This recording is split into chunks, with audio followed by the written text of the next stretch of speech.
Make your damn bed. Seriously, make your bed. In the morning when you get up, make your bed. Why? Why does that matter? And if you're listening right now in your home and you know your bed is not made, go make your bed. Let me tell you why this matters. Growing up, one of the, I'm going to share a vulnerable story with you. One of the things growing up in my childhood that was consummate was how disgusting our home was. We had rats, we had roaches, we had mice. We had one time it was so gross, like we had rats and roaches crawling on us as we slept as little kids. We didn't actually have a bed. We slept on a concrete floor that was covered in sheets and blankets in the middle of freezing cold winter in Indiana. And you would feel like the cold rise up from this concrete slab because we didn't have carpet in this room. And we would lay there as bundled tight as we could. And one of the things that we did is we would wrap the blankets around our head as tightly as possible to keep the roaches from crawling on us as we slept. And one time, I think it actually happened more than once, but one time I recall vividly is when a roach crawled into one of my little brother's ears, and we had to take him to the emergency room. Talk about like the craziest, gross thing ever. And we didn't have beds for a very long time. We would sometimes get a bunk bed, or it would break, or we'd get stuff from the church and it would be too small or too big or whatever. Eventually, we did have beds, and I remember that. And that I think the first time I really remember having a bed of my own when I lived with my mother, I had a bunk bed at my grandmother's house, but with my mom and my stepdad, I think the first bed that we had, I want to say I was probably like 8 years old. There was a good period of time where we just did not have a bed. And who knows why? I don't even think about it that often anymore. But I remember getting this bed and our room always being disheveled and dirty because you had three young boys living together in a room effectively the size of a small bedroom. And, we were stacked on top of each other all the time. And our room would always just be gross and disgusting. And I think that's probably I think that's probably true for a lot of little boys. I think in general, like people are kind of gross when it comes to upkeep. And and so our house also reflected that. But we didn't really know anything different. My mom was very slovenly, for lack of a better term. She was definitely a slob. Our house was always disheveled. And look, I get it. I understand her trauma response, and so I'm not like shaming her or anything. It doesn't matter anyway. And so our house was often very gross. And I remember probably about 15 years ago, I was in my early 20s. I might have been a late teen, actually. And I'd moved into my roommate's house at the time. And I remember walking into his bedroom one day and we were chatting, and his bed was made. And this like blew my fucking mind because I'd never actually seen anyone make their bed before. I did in like movies, like military films, right? You go Full Metal Jacket, they teach you how to make the bed, blah, blah, blah. And when I was on ROTC, that was JROTC, excuse me, that was something that they talked about as well, like make your bed, make your bed. And so from a military context, I always understood it, but from a practical real life experience, I'd never seen anyone make their bed before. And so I'm standing in his room, we're having this conversation. He's like, "Yeah, I make my bed every single day because when I make my bed every single day, like I feel clean."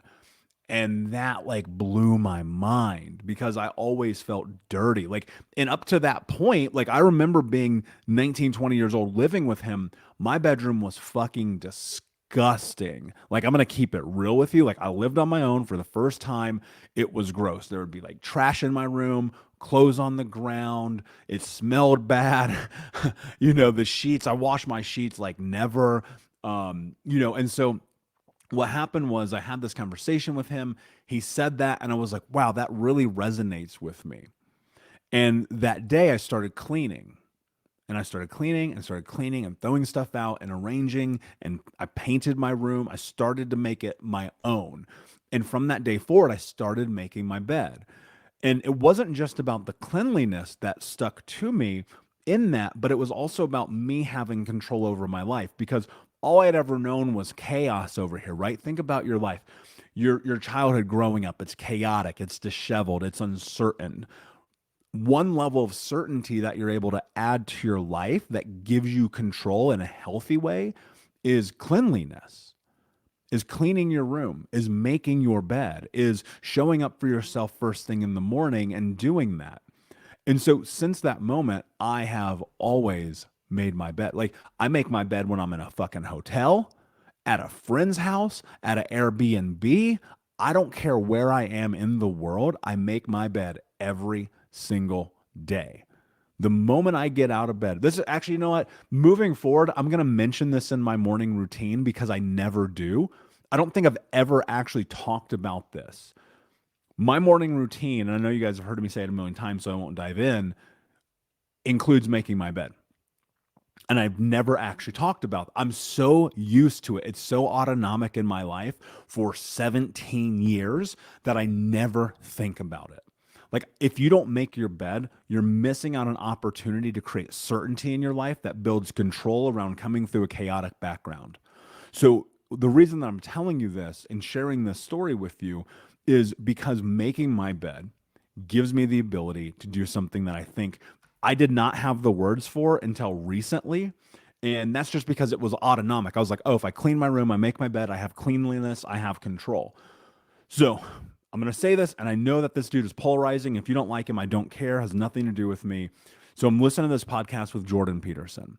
And Jordan, while he is very polarizing, and I don't agree with everything he says, I fucking agree with this. He goes, make your bed and treat yourself like you give a damn about yourself. And I was like, yo. And then he posted something the other day that was phenomenal. I'll paraphrase, I don't remember exactly what it said, but it said, how would you ever trust advice from somebody who doesn't give a damn about themselves enough to make their bed? And I was like, holy shit. Like, it's like being seen, it's like being called out. And I was like, dude, I get it now because, like, that process of it's cleanliness, right? It's doing the little thing to take control over your life. And what that meant for me, this making the bed concept, this thing that, if you're fucking listening to this still right now, I want to say this to you. Making your bed can make your life so incredibly different because what you're going to do through that is you will make your bed, you will look at it, and you'll go, there are clothes on the floor. The room is disheveled. It smells weird in here. I need to wipe the mirrors. I need to clean. I need to take care of myself. I need to be a person who gives a damn about myself. That's so powerful. Like it's so powerful because we spend so much time being spiraled out of control. We spend so much time adhering to everybody else's needs. We spend so much time, whether you're a man or a woman, being in this position in our lives where we feel so overwhelmed and so busy that we don't do the little things that actually matter. And so when I think about this, giving a damn about yourself starts with making your bed, because that's going to create a trickle down effect about the way that you look at your environment. If you've grown up in chaos, you've grown up not in control, you've grown up in this position, in this circumstance in which life has always dictated how you should be, right? It's really this analogy. I refuse this. I cannot explain how much I mean what I'm about to say. I will never, ever, under any fucking circumstances, be in an environment with rats and roaches. I will not. I will never be in an environment with rats and roaches ever on any fucking circumstance. And so I apply that logic to my daily life, to my living, to how I show up, the cleanliness of my room, my kitchen, my living room, my studio, my environment, my bathroom, my health, my body, my clothes, my activities, my car, my interactions with people. That matters because if you treat yourself like you give a damn about yourself, that will reflect in not only all of your environment, but also in the interactions that you're having in the world. And one of the difficult parts about this is for many of us, we did not have parents, mothers, fathers, guardians, community that supported us in giving us the autonomy to take care of ourselves without negative ramifications on the backside, right? There are people listening to this, I know, or reading this right now who are going to think to themselves, yeah, I get why you say clean your room, but I'm not going to do it because I'm contrarian and I'm going to show them because they made me do this. And when I didn't, they punished me and I don't want that experience. But I'm going to promise you this.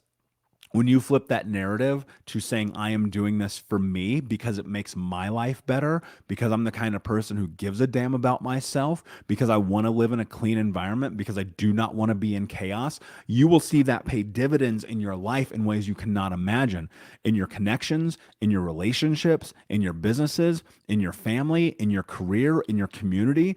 Because if you give a damn about yourself when you wake up in the morning, you'll give a damn about yourself in the afternoon and in the evening and in the days and the weeks and the months and the years to follow. And people around you will see that. There's this moment that I distinctly remember where I was sitting in my living room recently and just looking at my environment and going, wow, it's clean in here. I feel good about myself. I took care of myself today. Like, really, sometimes taking care of yourself is something as odd as, for what most people may believe odd, as cleaning. It matters, folks. It matters. Like, if you're a man, if you're a woman, think about this. If people come into your house and it's disgusting, how do you feel emotionally about that? How does it feel when somebody walks in your house and you're freaking the fuck out because you're like, oh, I didn't have 8 minutes to stuff everything in the closet? That used to be my life. I used to be like, hold on. You got to stay outside in the cold for 7 minutes while I go and I stuff everything in this closet so you don't think I'm fucking disgusting. That was really what I did. And now it's like, it never even crosses my mind. The Pope, the president, Jay-Z could come in my house right now and it would be spotless and immaculate. Not overkill. I mean, there's probably 4 dishes in the sink right now, right? I'm not in this place in my life where I'm like, oh my God, I do the dishes immediately. But I am in this place where I look and I go, is it clean? Is it upkept? Is it in a way that I feel proud, right? I have pride about the way that I show up in my life every day. Because if you're willing to make your bed, then you'll be willing to clean your room. You'll be willing to do your laundry, to shave, right? If that's a thing for you, to do your makeup, if that's a thing for you, to put on your clothes, to go outside, to contribute to society, to show up, to be a better employee, to be a better business owner, to be a better partner, better lover. I mean, like, because it's the attention to detail that matters that starts to transform who you are in the world. Because showing up today in the little way, it takes 37 seconds to make your bed. And that creates a precedent for you giving a damn about yourself. And then the effect of the ripple of that moment, I swear to God, will impact you in ways that you don't even understand right now. And when you bring attention to that, your life becomes incredibly different. So, Unbroken Nation, thank you so much for listening. I appreciate you. Thank you for being here. Please like, subscribe, comment, share, tell a friend. And until next time, my friends, be unbroken. I'll see ya.